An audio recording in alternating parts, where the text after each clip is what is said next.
ॐ स्थापकाय च धर्मस्य सर्वधर्मस्वरूपिणे अवतारवरिष्ठाय রামকৃষ্ণায় তে নমঃ।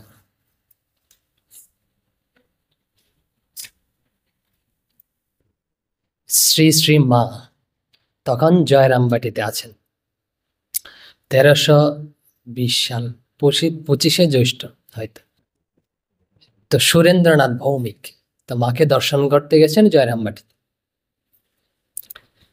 তো সকাল 9টা 9:30 এই সময় হবে, মাকে প্রণাম করতে গেছেন। শ্রী শ্রী মা অর্থাৎ সারদা দেবীকে প্রণাম করতে গেছেন। তো তার মনে একটা প্রশ্ন, ওই সুরেন বাবুর মনে, সুরেন্দ্রনাথ ভৌমিক। তো প্রশ্নটা কিরকম, যে শ্রীরামকৃষ্ণ এবং অন্যান্য যে দেবতা দেবী রয়েছে এদের মধ্যে সম্পর্কটা কি বা পার্থক্যটা কি।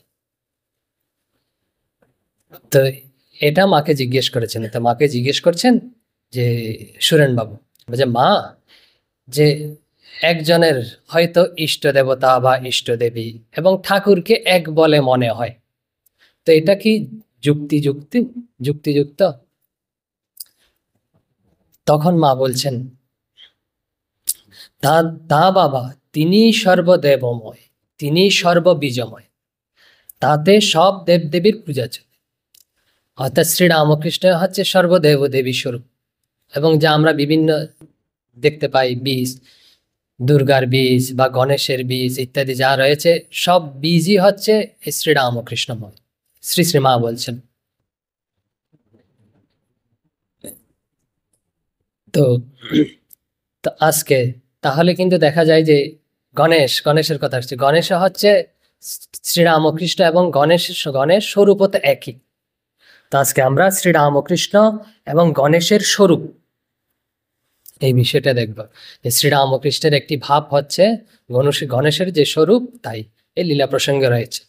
তো শ্রীরামকৃষ্ণ তার সন্তানদের যে বিভিন্ন পৌরাণিক উপমা যে গল্পগুলি দিয়ে শিক্ষা দিতেন, এরকম গণেশের সম্পর্কে দুটো গল্প, পৌরাণিক গল্প তিনি শরৎ মহারাজকে এবং তাদের যে সন্তান যে শ্রীরামকৃষ্ণের সন্তানদের অনেক সময় বলে শিক্ষা দিয়েছেন। তো কি শিক্ষণীয় আছে এই পৌরাণিক গল্পগুলিতে, যে কাহিনীগুলোতে? আমরা জানি ওই গণেশের কাহিনীগুলো পৌরাণিক, দেখি শ্রীরামকৃষ্ণ যেভাবে বলেছেন ওভাবে আমরা দেখি। তো গণেশ আর পার্বতী তখন কৈলাসে রয়েছে। তো গণেশ তো খেলছেন, কম বয়স, তো কৈলাসে খেলছেন। তো খেলতে খেলতে না একটা মার্জার অর্থাৎ বিড়াল পেয়েছে। তো বিড়ালের সাথে খেলছেন, শ্রীরামকৃষ্ণ বলেছেন এই গল্প, বিড়ালের সাথে খেলছেন। তো যেরকম কম বয়সের ছেলেরা খেলতে খেলতে না একটা ওই ছোট ইয়ে দিয়ে আঘাত করেছে বিড়ালকে, বিভিন্নভাবে এদিকে আঘাত করে এদিকে আঘাত করে, তাড়াচ্ছে, তো তাড়িয়েছে এরকম। তো তার খেলা টেলা শেষ হয়ে গেছে। শেষ হওয়ার পরে ফিরে এসছে, মায়ের কাছে এসছে। তো এসে দেখছে যে পার্বতী, মায়ের যে জগৎময়ী যে মা, তার পেছনে চারিদিকে সব দাগ, যে একজন আঘাত করলে যেরকম দাগ হয় রক্তাক্ত, সেরকম সব দাগ রয়েছে। তো গণেশ দেখে অবাক, বলছে, মা, তোমার এই অবস্থা কে করেছে? আমাকে বলো, আমি তাকে নিশ্চিত বাচ্চা ছেলে, বলছে শাস্তি দেবই। তো বলছে তোমাকে এরকম কে করেছে? একদম আবেগপ্রবণ হয়ে গেছে। তো গণেশ তখন, পার্বতী বলছে, বাবা, তুমিই করেছো। বলছে আমি করেছি? আমি তো এইমাত্র আসলাম, আমি কিভাবে করলাম? তুমি ভালো করে মনে করে দেখো, তুমিই করেছে, এমন কিছু করেছ যে এরম হয়েছে এই কারণে। তখন তো গণেশ ভাবছে কি করেছেন। তো ভাবতে ভাবতে মনে এসছে একটা বিড়ালকে সে আঘাত করেছে এরম ভাবে। তো যেই মনে ওঠা, তখন কান্না শুরু করে দিয়েছে। বিড়ালের যে কর্তা, হয়তো মালিক, এসে মাকে এরকম তো আঘাত করেছে, তো কাছে গণেশ। তখন মা পার্বতী গণেশকে কাছে নিয়েছে, কাছে রেখে বলছে, বাবা, যে কেউ এসে আমাকে আঘাত করেন, এটা তোমার দেয়া আঘাতেরই চিহ্ন। বলছে কিভাবে? বলছে তুমি জানবে যে সব প্রাণীর মধ্যে আমিই রয়েছি, সবার মধ্যে আমিই রয়েছি, এটা তুমি জানবে। তো এটা জেনেই সবার সাথে এরকম ব্যবহার করবে, আচরণ করবে। কাউকে আঘাত করা মানে হচ্ছে আমাকেই এরকম আঘাত করা, পীড়িত করা। তো শ্রীরামকৃষ্ণ বলছেন, গণেশের ওখান থেকে এত মাতৃভক্তি হয়েছে যে সব প্রাণীর প্রতি তার এরকম মাতৃবোধ ছিল আজীবন। এরকম হচ্ছে সব প্রাণীর মধ্যেই তিনি রয়েছেন। পাশাপাশি আরেকটা ঘটনা তিনি বলতেন যে শ্রীরামকৃষ্ণ, তাও আমরা উল্লেখ করছি, তা শিবপুরাণে রয়েছে, তাও আপনাদের জানা। তো হর পার্বতী বসে রয়েছেন কৈলাসে, তো গণেশ এবং কার্তিকে রয়েছেন। তো পার্বতী বলছেন যে আমার যে মহামূল্যবান যে রত্নমালা রয়েছে, এটা তোমাদের দুজনের মধ্যে একজনকে আমি দেব। তা আমার তো একটা রয়েছে, দুজনকেই দিতে পারেন, একজনকেই দেব। বলছে কাকে দেব? বলছেন যে যে চতুর্দশ ভুবন, চতুর্দশ ভুবন প্রদক্ষিণ করে প্রথমে আমার কাছে আসতে পারবে, তাকে আমি এটা প্রদান করব। চতুর্দশ ভুবন বুঝতে পারেন, স্বর্গ মর্ত পাতাল এসব রয়েছে, মহ জন তপ, মানে 14টা ভুবন। এসব প্রদক্ষিণ করে যে আসতে পারবে পূর্বেই, তাকে আমি দেব। জানেন এসব ঘটনা। তো কার্তিক তো মহাখুশি, আর গণেশ একটু বিমর্ষ হয়ে গেছে, কারণ গণেশের বাহন হচ্ছে মুশিক আর কার্তিকের বাহন হচ্ছে ময়ূর। খুব একদম দ্রুত বেগেই প্রদক্ষিণ করে চলে আসবে। তো শোনার সাথে সাথে না কার্তিক বেরিয়ে গেছে, আর গণেশ একদম দুশ্চিন্তাগ্রস্ত। তারপরে তার বাহন তো এরকম, সে উঠে বসলে লম্ব উদর, বিরাট তার উদর, শরীরও বড়, উঠে বসলে হয়তো কি মুশিক, মানে হচ্ছে ইঁদুরটা চ্যাপটাই হয়ে যাবে। দেখুন এরকম বাহন নির্ধারণ করেছে। হাতি টাতি ঘোড়া টোড়া একটা হলে তো অসুবিধা ছিল না, এরম বিরাট মানুষকে এরম বাহন দিতে হয়। তো করেছেন ব্যাসদেব পৌরাণিকগণ, তার অর্থ আছে, তাৎপর্য আছে, আমরা দেখবো পরে। আর তো গণেশ ভাবলো যদি মুশিককে না নিয়ে যায়, আমি যদি হাঁটতে থাকি, আরে আমার যত বড় ভুঁড়ি, তাতেই একটুতেই আমি ক্লান্ত হয়ে পড়ি, তো আমার দ্বারা তো সম্ভব হচ্ছে না। তো আমাদের অবস্থা মাঝে মাঝে সংসারে এরম হয়, মানে দেখতে পাই না যে একটা সমস্যা এসছে, এটার কোনো সমাধান খুঁজে পাচ্ছি না, কি করব ভেবে পাই না। তো গণেশ হচ্ছে সবচেয়ে বুদ্ধিমান। যখন গণেশ এরকম সমস্যায় পড়েছে, তখন শান্ত হয়ে বসছে, বসে ভাবছে। তো ভাবতে ভাবতে ধ্যানমগ্ন হয়েছে। তখন এই যে গণেশ উপলব্ধি করলো, কি উপলব্ধি করলো? চণ্ডীতে রয়েছে, যেটা উপলব্ধি করেছে, যে যেটা মূল বিষয়, তা হচ্ছে নম জগৎ প্রতিষ্ঠায় দৈব্যই কৃত্যই নমো নমঃ। বলছে জগৎ প্রতিষ্ঠায় জগ নম, বলছে কি সমস্ত জগৎ না তাতেই প্রতিষ্ঠিত। কাতে? এই যে আমরা মা বলি যাকে, পার্বতী, যে তাতেই সমস্ত জগৎ রয়েছে, এই হচ্ছে শাস্ত্র বাক্য। আরো কি, আরো উপলব্ধি করেছে গণেশ, বলছে চিতিরূপেণ যা কৃষ্ণম এতদ ব্যপ্যে স্থিতং জগৎ নমস্তেস্যৈ নমস্তেস্যৈ নমস্তেস্যৈ নমো নমঃ। বলছে চিতিরূপেণ, মানে চৈতন্যময়ী রূপী সেই চৈতন্য সত্তা, বলছেন কৃষ্ণম এতৎ, বলছে সমস্ত সবকিছু ব্যক্ত করেই রয়েছেন, সব জায়গায় তিনিই রয়েছেন, সবার মধ্যে তিনিই রয়েছেন। একটু আগেই একটা পৌরাণিক কাহিনী উল্লেখ করা হলো যে সবার মধ্যে তিনিই রয়েছেন, আবার সবাই তার মধ্যেও রয়েছে। তো গণেশ এটা উপলব্ধি করেছে, সে উপলব্ধি করে ধীরে ধীরে উঠেছে, উঠে তারপরে পুরাণে রয়েছে, বলছে স্নান করেছে, স্নান করে আর হাত জোর করে এই মাকে 7বার প্রদক্ষিণ করেছে, একবার একবার করে 7বার প্রদক্ষিণ করে তারপর প্রণাম করেছে, প্রণাম করেই শুরু করেছে, তারপর 7বার প্রদক্ষিণ করেছে। তখন তো বুঝতে পেরেছে গৌরী যে আসলে তার ঠিক ঠিক যে অনুভব, যেটা তার সন্তানদেরকে তিনি বোঝাতে যাচ্ছেন, যে বাইরে কোথাও খুঁজলে পাওয়া যাবে না, যে ত্রিভুবন চতুর্দশ ভুবন যদি খোঁজাখুঁজি করি না, ভগবানকে কোথায় পাবো? মায়ের ঘটনা আছে, শ্রীমা। তো মাকে একজন জিজ্ঞেস করছেন, এক ব্রহ্মচারী চিঠি লিখে পাঠিয়েছেন যে আমি এখন ঋষিকেশে আছি। ঋষিকেশ মানে হচ্ছে উত্তরাখণ্ড, যেখানে সাধুরা খুব তপস্যা করে, খুব উপরে, খুব ঠান্ডা হিমালয়ের দিকে। তো বলছে আমি এখন ঋষিকেশে আছি। ওই ব্রহ্মচারী বলছেন খুব তপস্যা করছি, সাধন বচন করছি, কবে ঠাকুরের দেখা হবে এটা বলে দিন। তো মা বলছেন আরেক সন্তানকে, চিঠি এসছে, বলছে একটু ওকে কষে লিখে দাও, মানে ভালো করে লিখে দাও, যে সে যে এগিয়ে উপরে উঠে আছে অনেক, ঋষিকেশ মানে অনেক উপরে উঠে আছে বলে ঠাকুর ওখানে গিয়ে তার জন্য এগিয়ে বসে থাকেনি। বুঝতে পেরেছেন? বলছে ওখানে গিয়ে ঠাকুর বসে আছে তার জন্য তা নয়, বলছে সাধু হয়েছে, সাধন ভজন করবে না তো কি করবে? করবে, করতে করতে ভগবানের যখন কৃপা হবে, যখন চিত্তশুদ্ধ হবে, তখন এরম দর্শন হবে যে নিজের মধ্যেও যেমন রয়েছে সবার মধ্যে রয়েছে।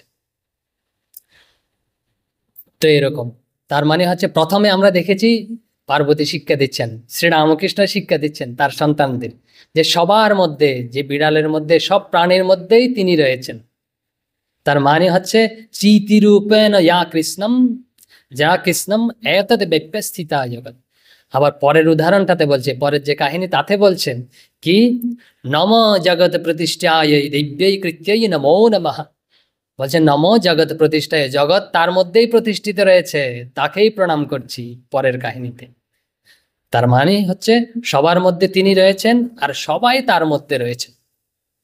তো শ্রীরামকৃষ্ণ বলছেন এখানে লীলা প্রসঙ্গে শরৎ মহারাজ উল্লেখ করেছেন, শ্রীরামকৃষ্ণ এটা সাক্ষাৎ দর্শন করে অনুভব করে শ্রী শ্রী মাকে পূজা করেছেন। আপনারা জানেন শ্রী শ্রী মাকে শ্রীরামকৃষ্ণ পূজা করেছেন। বলছে এটা দর্শন করে অনুভব করে সব প্রাণীর মধ্যেই সে মাতৃশক্তির প্রকাশ, এটা অনুভব করে শ্রীরামকৃষ্ণ এই শ্রী শ্রী মাকে পূজা করেছেন।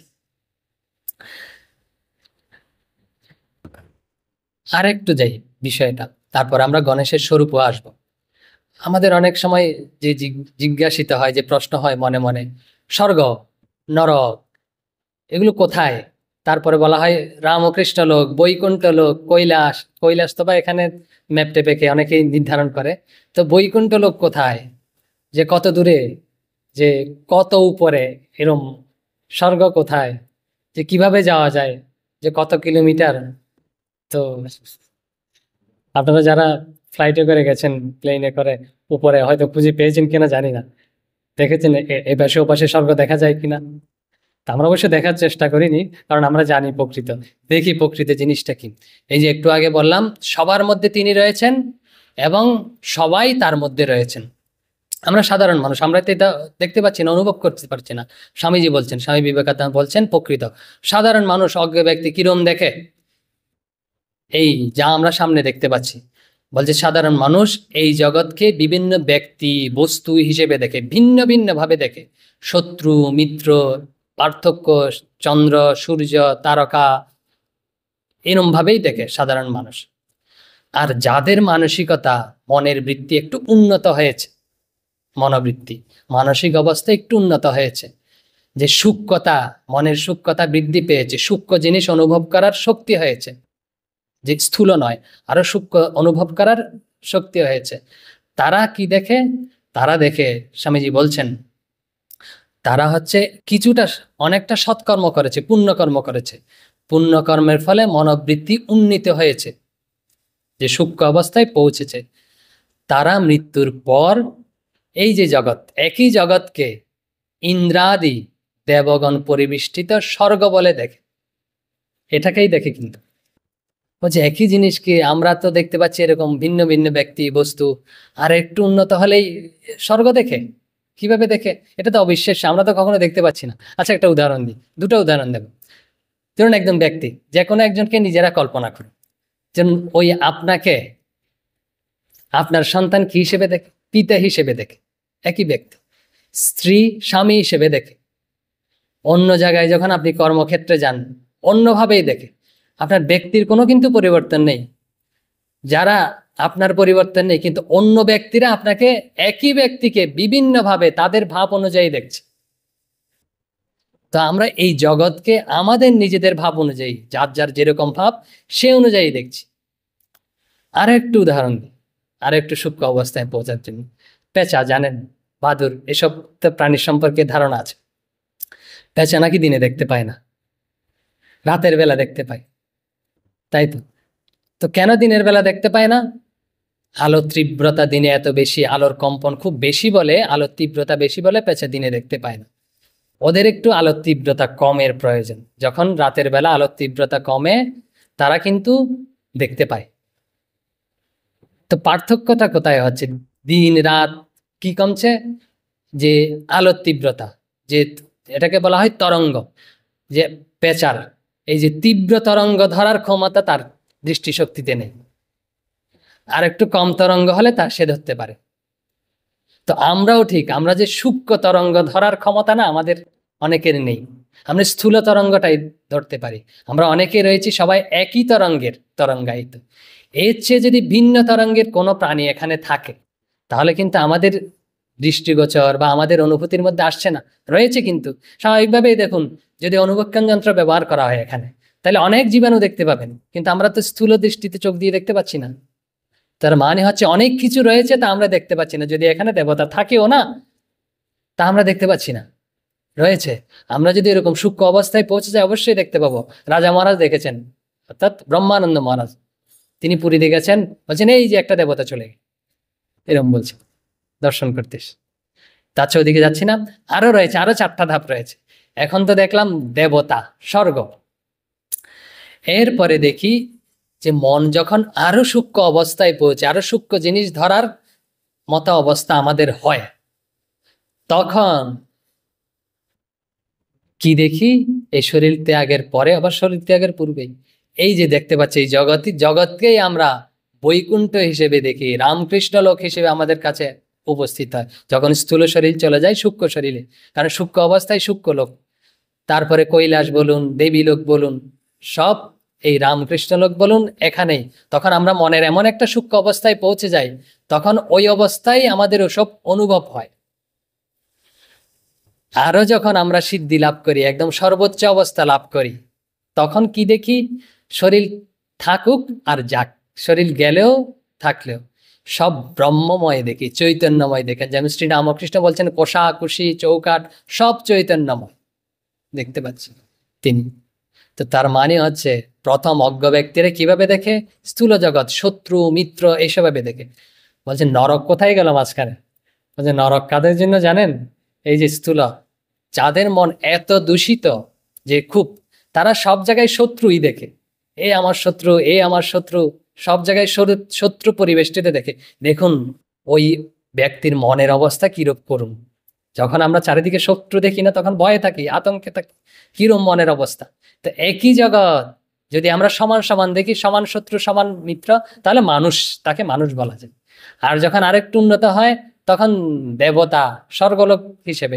যখন আরো উন্নত হয়, তখন রামকৃষ্ণ লোক, বৈকুণ্ঠ লোকে পরিণত হয়।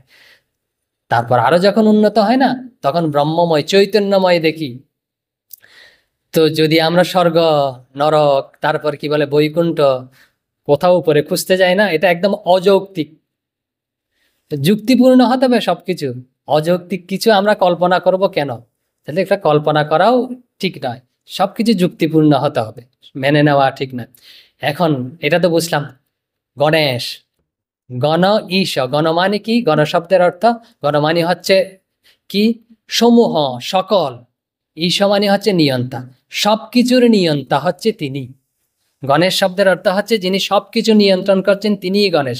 আচ্ছা, আরেকটা জিনিস বলে রাখি মাঝখানে, স্বামীজি বলেছেন, বলছে আমরা কি ঈশ্বরের উপাসনা করি? ঈশ্বরের প্রকৃত উপাসনা স্বামীজি বলেছেন পঞ্চদেবতার উপাসনা। পঞ্চদেবতা কি কি? বলছে গণেশ, শিব, তারপরে হচ্ছে সূর্য, নারায়ণ, তারপরে হচ্ছে শক্তি। শক্তি মানে হচ্ছে জয় দুর্গা, কালী ইত্যাদি। এই পঞ্চদেবতার উপাসনাই হচ্ছে প্রকৃত ঈশ্বর উপাসনা, সগুণ ব্রহ্মের উপাসনা।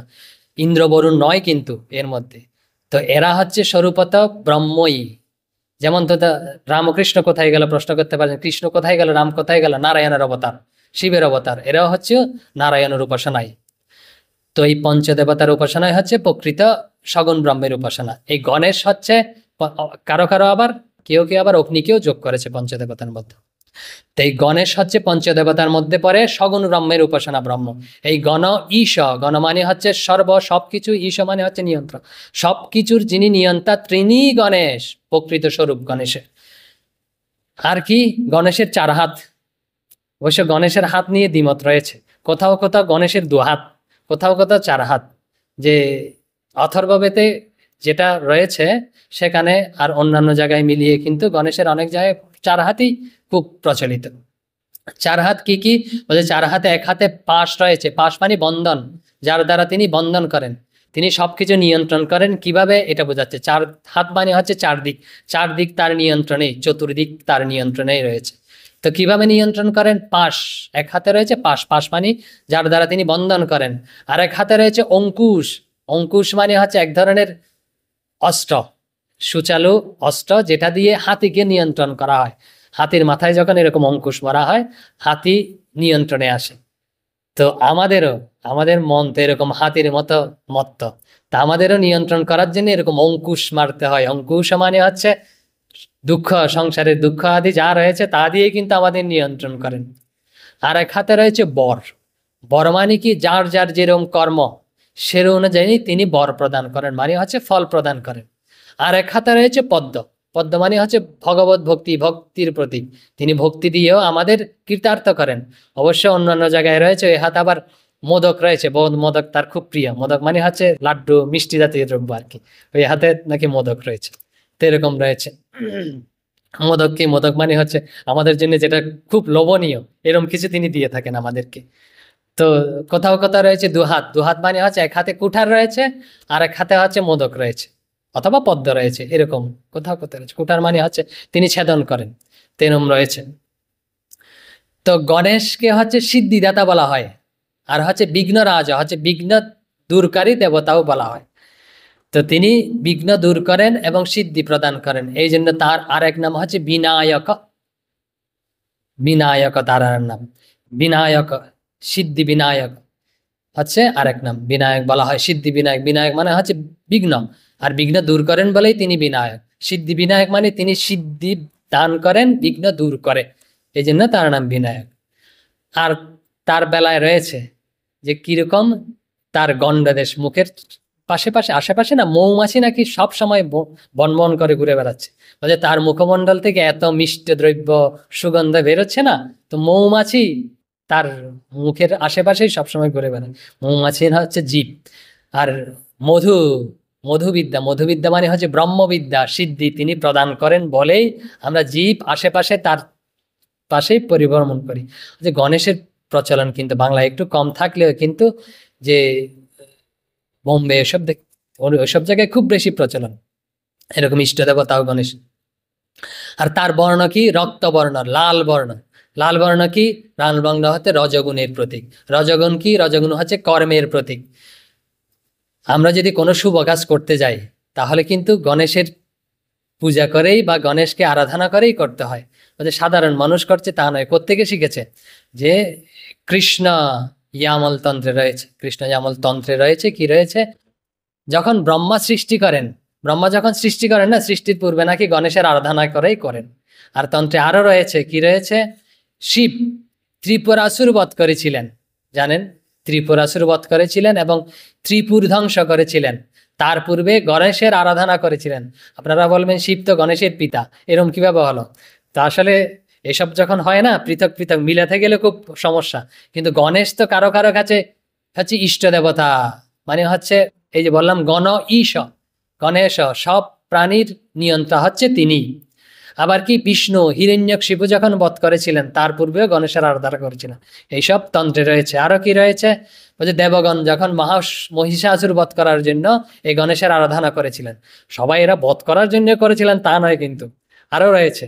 বলছে কি, বলছে বিশ্বামিত্র, বিশ্বামিত্র তপস্যার পূর্বে তিনি গণেশের আরাধনা করেছেন। বিশ্বামিত্র হচ্ছে ব্রাহ্মণদের যে প্রধান মন্ত্র গায়ত্রী মন্ত্র তা কিন্তু তিনিই দর্শন করেছিলেন, আবিষ্কার করেছিলেন। তিনি ক্ষত্রিয় হয়ে এই বিশ্বামিত্র গায়ত্রী মন্ত্রের দ্রষ্টা, যেটা ব্রাহ্মণদের মূল মন্ত্র।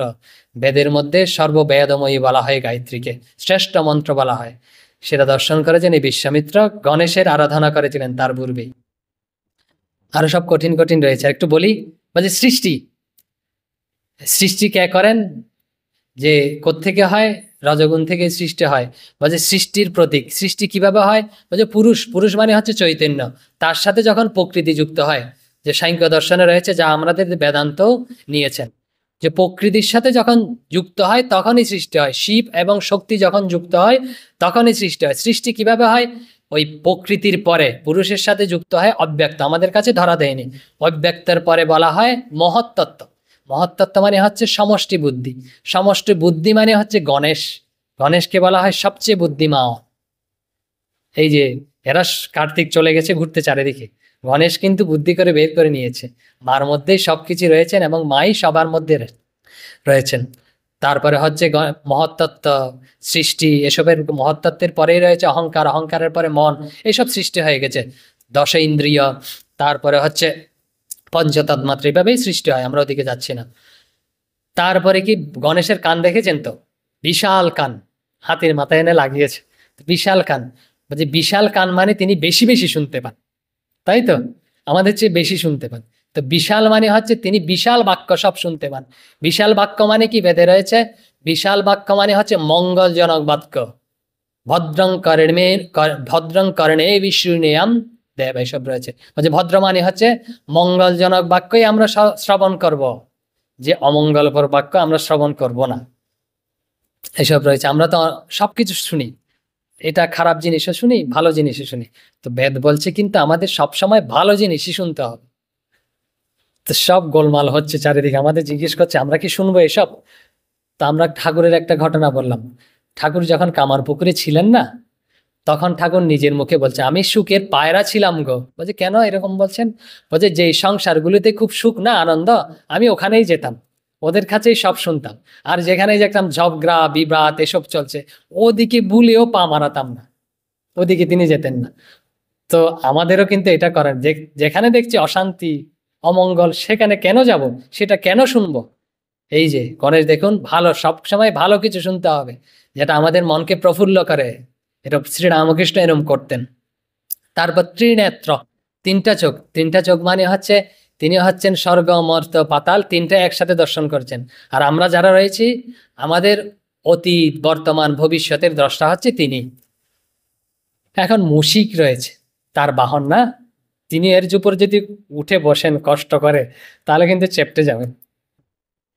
তাহলে মুশিক মানে কি, তবু আমরা তাকে মুশিকই দিয়েছি। হাতে ঘোড়া সব ভালো ভালো সব অন্যরা নিয়ে নিয়েছে। মুশিক না মানে কি, মুশিক মানে হচ্ছে ইঁদুর, তাই তো।